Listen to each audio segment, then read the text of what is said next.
இல்ல சைவம்னா படுத்துக்கிறது,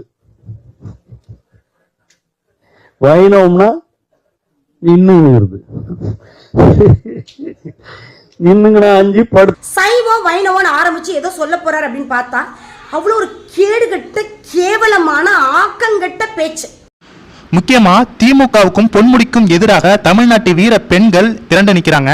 பொன்முடிக்கு எதிராக இந்த வீர பெண்மணி கொடுக்கும் தரமான ஒரு பதிலடியை கேட்டுட்டு வந்துருங்க. மக்களே, தமிழக அரசியல் வரலாற்றிலேயே பொன்முடி மாதிரி பேசிய ஒரு அமைச்சர் இதுவரைக்கும் இல்லவே இல்லை.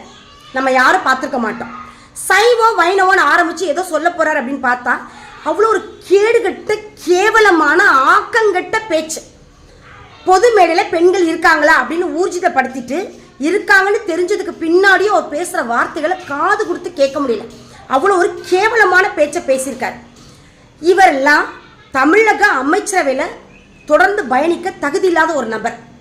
பெண்களை என்ன வேணாலும் பேசலாம், அதனால் நம்மளை யாரும் கேட்க மாட்டாங்க அப்படின்ற ஒரு மெத்தன போக்கு.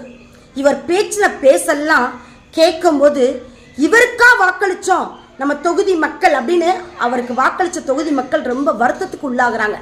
அந்த அளவுக்கு ஒரு கேடுகட்ட கேவலமான பேச்சு இந்த பொன்முடி அவர்கள் பேசிய பேச்சு. இவரெல்லாம் தமிழக அமைச்சரவையில் அமைச்சராக தொடர்வதற்கு தகுதி இல்லாத ஒரு நபர்.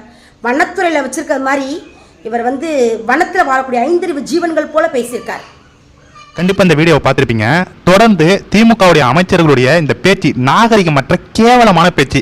தொடர்ந்து தமிழ்நாட்டு பெண்கள் மீது இவர்கள் வைக்கும் அந்த பேச்சை பாருங்க. அதாவது ஓசியில பயணிக்கிறீங்களா அப்படிங்கிற ஒரு விமர்சனம் வச்சிருப்பாரு நம்ம பொன்முடி அவர்கள்.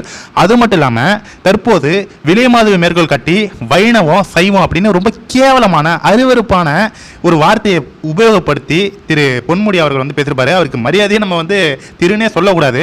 அந்த அளவுக்கு ஒரு கேவலமான கருத்தை கூறிவிட்டு அவரை இன்னும் அமைச்சர் பதவியில் இந்த திமுக வச்சிருக்கு. ஒட்டுமொத்தமாக தமிழக பெண்கள் எல்லாம் திமுகவுக்கு எதிராகவும் இந்த பொன்முடிக்கு எதிராகவும் திரண்டு நிற்கிறாங்க. பொன்முடி அவர்கள் நீங்க எந்த தொகுதியில் நின்னாலும் உங்களை டெபாசிட் கூட வாங்க வைக்காம உங்களை தோக்கடிப்போம் அப்படின்னு ஒட்டுமொத்த தமிழக பெண்களும் திரண்டு நிற்கிறாங்க. திமுகவுக்கே ஓட்டு போட மாட்டோம் அப்படின்னு திரண்டு நிற்கிறாங்க. ஏன்னா பொன்முடி அவர்கள் இது மட்டும் பேசுறாங்க. இதுக்கு முன்னாடி தமிழக பெண்களை கேவலப்படுத்தி ஓசியில பயணிக்கிறீங்களா அப்படின்னு ஓசின்னு சொல்லி ரொம்ப கேவலமா தரக்குறைவா பேசியிருப்பாரு. இவர் மட்டும் இல்லைங்க, சமீபத்தில் அமைச்சர் துரைமுருகன் சீனியர் அமைச்சர் திமுகவுடைய துணை தலைவர்னு நினைக்கிறேன், துணை பொதுச் செயலாளர் சம்திங் ஏதோ ஒரு போஸ்டிங்ல இருக்காரு. அவரு மாற்றுத்திறனாளிகளை பற்றி ஒரு கேவலமான ஒரு கமெண்ட், அவங்கள மனதை துன்புறுத்தும் வகையில் ஒரு கருத்தை சொல்லியிருப்பாரு. தொடர்ந்து திமுகவுடைய அந்த ஆணவ திமிர்த்தனம் கொஞ்சமாச்சும் குறையல. பார்த்தீங்களா எந்த அளவுக்கு பெண்களையும் மாற்றுத்திறனாளியும் இவ்வளவு கேவலமாக விமர்சனம் பண்றாங்க. தமிழ்நாட்டு பெண்கள் எல்லாம் இதற்காக தான் திமுகவுக்கு அவங்க அவ்வளோ ஓட்டை போட மாட்டாங்க.